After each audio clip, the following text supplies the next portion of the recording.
La mesa en el estudio nos acompañan la señora Ana María Choquehuanca y también el presidente de la Sociedad Nacional de Industrias, el ingeniero Ricardo Márquez.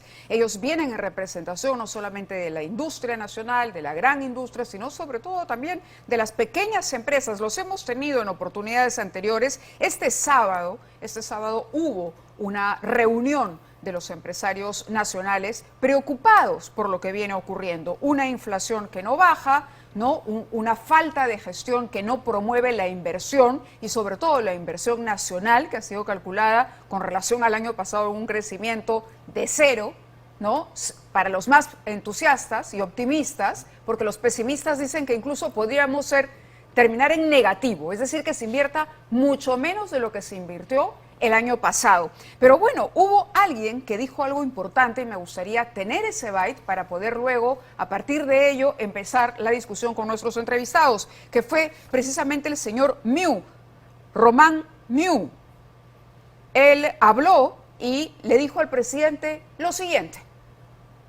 El día de hoy, el día de las MIPES, nos ponemos en situación de emergencia, porque ya no damos más, ya no podemos aguantar más, señor presidente. Le está quitando el pan al pueblo, señor presidente. Queridos compatriotas, tenemos que asumirla y hoy es el momento. Yo pregunto, ¿cuándo es el momento constituyente? El momento constituyente no nos va a buscar. La voz del pueblo es la voz de Dios. A ver, lo que hicimos fue colocar el byte del señor Miu, donde dice, está matando de hambre al pueblo. Estamos en emergencia, señor presidente. Y luego el presidente dice, pero si el pueblo es la voz de Dios, entonces para el presidente hay que matar de hambre a Dios. Porque eso es lo que le están reclamando. Presidente, no hay trabajo, los sueldos bajan, no se consigue empleo, la informalidad crece de 72, me parece 78, ha ganado puntos. Le preguntaremos a nuestros invitados y el sector se ha declarado o se piensa declarar en emergencia. Primeras palabras de nuestros invitados esta noche. Ingeniero Márquez, ¿cómo está? Ana María, muchas gracias por acompañarnos. ¿Qué tan grave es la situación del empresariado hoy por hoy de cara a todos los problemas que hay en el exterior? ¿Y qué le pediría a usted, en principio, para iniciar la entrevista y este debate al presidente de la República? ¿Qué está fallando en el gobierno concretamente? Primeramente, lo que nosotros vemos es que tenemos que enfrentar esta crisis nacional y mundial. Una crisis que verdaderamente está llevando a que la gente, de acuerdo a Naciones Unidas, 4 millones de peruanos ya no coman 3 veces, sino 2 veces y 1 vez, porque la inflación de alimentos es 15%, no es 8%. Es el promedio, 15% promedio, solo alimentos. Solo alimentos, ¿ya? Y si ustedes van al interior del país, al interior, donde evidentemente es más alto todavía, entonces tenemos un serio problema como nación de cómo resolver este problema. Y lo que nosotros hemos visto, porque esto sucedió en el 2009, ya sucedió en el Perú, donde se incrementó el precio del cobre, habían más impuestos, pero a la misma vez importamos nosotros los combustibles. ¿Qué se hizo esa vez? A diferencia de ahora. Ahora se ha puesto a distribuir ese combustible a 20.000 más o menos distribuidores. Pero ¿qué se hizo esa vez? Se agarró a los 4 o 5 instituciones y empresas que hacen o sea, la conversión. Un manejo técnico, dice usted. Exacto. Solo se trabajó con esas 4 o 5 empresas, de manera que los combustibles salgan baratos, ¿no? Y no le deja al otro empresario, a los 20.000, que pongan el precio que se les ocurre. De acuerdo. ¿Usted le ha dicho esto al presidente porque se ha reunido o no le ha llegado a decir? No, esto no, yo no me he reunido con el presidente desde noviembre del año pasado. ¿No? Lo que estamos diciendo es que el MEF no está haciendo esto. ¿Y qué sucede? Cuando se vende la gasolina y el diésel, ya viene con ese impuesto que viene prácticamente del extranjero. De acuerdo. Y entonces eso incide en los alimentos y eso incide en la venta pues del diésel para los transportistas. Sí, lo Si usted entiendo. lo agarra El ahí, MEF está fallando. Está fallando. Está fallando para usted. Quisiera saber si Ana María Choquehuanca piensa lo mismo. Está fallando el MEF. Esta semana se ha interpelado a 4 ministros, ¿no? La última vez nos referimos a Betsy Chávez. ¿Usted cree que debería ser censurada ella? ¿Y cuál es la situación o su evaluación de lo que hace Graham en el MEF? En la primera parte, el ministro Graham. El ministro Graham tiene la responsabilidad sobre la economía del país. Partiendo de esa premisa, el ministro Graham tiene que considerar que el 99.6% en el Perú son unidades productivas y de servicios, pymes, 0.4% gran empresa, ¿ok? Entonces, si él es el responsable del espacio económico, es su responsabilidad velar por la economía del país, ¿por qué no ha conversado con nosotros? Nosotros le estamos pidiendo al presidente que pueda conversar con nosotros, pero creo que ahí el ministro Graham tiene una gran responsabilidad. ¿Pero le han pedido una reunión al ministro de Economía? 3 veces con carta. ¿Desde cuándo? ¿Desde que entró? Desde que entró. Desde que entró. Al ¿Y mes, no han tenido respuesta? No, una sola respuesta por escrito donde decía vayan al Ministerio de la Producción. Nos hemos reunido con los 4 ministros y a los 4 les hemos cantado todo lo que estamos haciendo. ¿Economía, producción? No, con los 4 ministros que cambiaron en producción. Perdonen, era por la rotación de ministros, sí. los 4. Y a los 4 les tuvimos que explicar todo y hacer. No podemos decir que no nos escucharon, pero ¿qué puede hacer el ministro de la Producción algo? Si no tiene presupuesto, si no tiene poder de decisión, no tiene decisión política? Acá los ministros, como nunca antes, tienen que mirar a Palacio para ver qué digo. O sea, no es algo así como que el ministro pudiera de repente tener esa independencia, y eso lo sentimos. No hay esa autonomía que había antes como para poder decidir.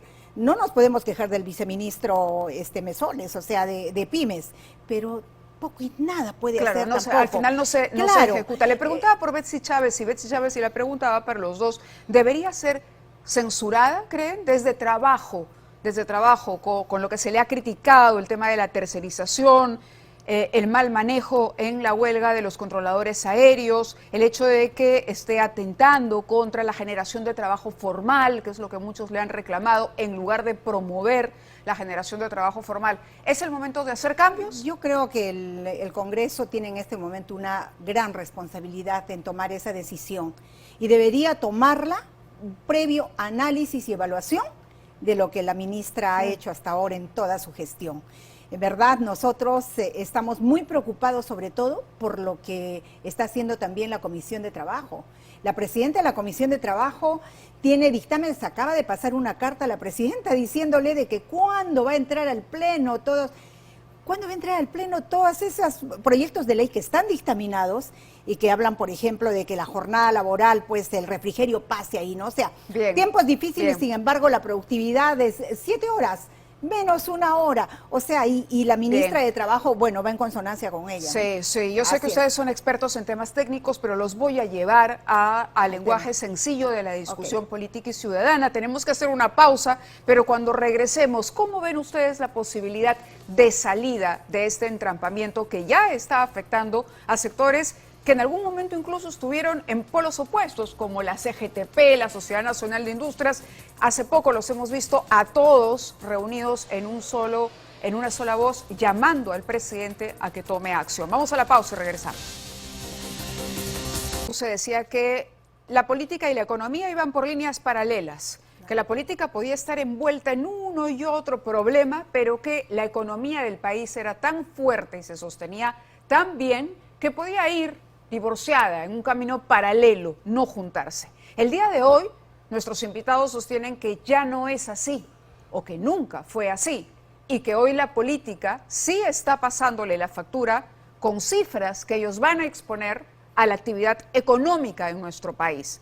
Vamos a retomar ese tema. Yo le había preguntado en la pausa a Ana María Choquehuanca, le había dicho, ¿cuáles son las consecuencias de todo este manejo, de este caos político, de esta falta de gobierno que se le atribuye a la gestión de Castillo? Le pregunto primero a usted y luego voy con el ingeniero Márquez. Bueno, claramente las consecuencias son que los 600.000 puestos de trabajo que se perdieron en pandemia, imposible de recuperarlos hoy en día. Imposible de que los nuevos profesionales que salen de las universidades puedan encontrar nichos de mercado laboral que les permita trabajar, que les permita tener un ingreso. Imposible poder hacer algo aquí mientras estemos en contra de las inversiones, mientras estemos hablando de Asamblea Constituyente todos los días. Y es que a mí me parece que el presidente es indolente, porque no puede ser que la pobreza no lo toque. Él viene de una zona donde hay mucha pobreza. ¿Qué le pasa? O sea, no podemos entenderlo. Nosotros en las reuniones que tenemos decimos, pero ¿qué acciones más podemos hacer? Le hemos llamado públicamente, le hemos dicho que se reúna con nosotros para ayudarlo también, que se ayude él y nosotros también lo ayudamos. O sea, que hay se ayude, cifras sí, del claro. incremento de la pobreza, es un 2% que ha picado, me parece. Ingeniero Márquez, ¿usted 10. tiene el dato? La Hoy pobreza subió 10 tenemos más o puntos, menos sí. 25.9, ¿no? Sí. Que es el porcentaje de pobreza que hay. Antes era el 20, ¿ok? Claro, pero en lo que va de esta gestión, lo que es atribuible a la gestión de Pedro Castillo, digamos. Bueno, tenemos esos 6 puntos, ¿no? Lo que hay que ver aquí es, como dice Ana María, toda esta posición política de estar hablando de la nueva constituyente es ¿Usted dañina. eso no se lo dijo al presidente cuando conversó con él? Porque él viene con el cuento de la Asamblea Constituyente y en general el gobierno está promoviendo lo de la Asamblea Constituyente, algo que se le ha explicado, digamos, no hay un momento constituyente y esto genera incertidumbre. ¿Usted se lo ha llegado a decir en su cara? Yo le he hablado las 4 veces que he hablado con él hasta noviembre del año pasado. Sí. Le he dicho exactamente que él no puede hablar de eso porque acá hay un problema serio. Quienes hacen el trabajo son los privados. ¿Y qué Así le es. responde el presidente? Mira, no te ¿Qué le preocupes, no responde? te preocupes, que eso no es así, ¿no? O sea, que no va a salir. Y lo que pasa es que, en verdad, ellos estaban bajando tanto la aprobación que si no ponían lo de la constituyente, hoy día estarían en 10 puntos. Eso sí se lo garantizo. Entonces, todos sabemos que cuando tú vas al interior, yo he estado 5 años de vicepresidente, toda la gente te pide y te pide más que nada trabajo. Entonces, yo veo que esto va a ser un error grave para ellos, porque nomás quiero para los que me están escuchando que vean qué ha pasado en Colombia. En Colombia hacían exactamente lo mismo, pero miren cuál es la aceptación del presidente de Colombia, del partido. O sea, la gente lo que quiere no es promesas, sino que venga el trabajo, y para hacer el trabajo son los privados los que lo hacen, ¿no? Ese es el problema. Ahora, ustedes también destacaban, y quisiera, preguntarles antes de contarle al público la delicada situación que se está viviendo en Las Bambas, que también tenemos información sobre eso, ¿qué otro de los temas era reactivo? Ustedes recuerdan en la época de la pandemia, esta fue una propuesta para darle créditos con el aval del Estado a los empresarios que lo requirieran. Hoy se están reprogramando esas deudas, pero ustedes tenían objeciones también. Durante la pausa me las mencionaron, Ana María. Reactiva, en primer lugar, no ha sido un programa exitoso, ha sido dirigido a cualquiera. Nunca le pusieron candados, nunca se puso una serie de requisitos que impidieran, claro, que impidieran, por ejemplo, que los sectores o las empresas que no requerían de Reactiva lo sacaran. Pero ahora bien, ya eso pasó, solo el 5% de pymes tuvo acceso a ese Reactiva. Está bien. En la reprogramación nosotros pedimos que se focalice y se priorice, eso era importante. ¿Focalizar qué? Focalizar qué sectores. 1, turismo. 2, manufactura. Manufactura es un sector que está totalmente recesado, pero no vamos pues a prorrogarle a servicios jurídicos, un casino.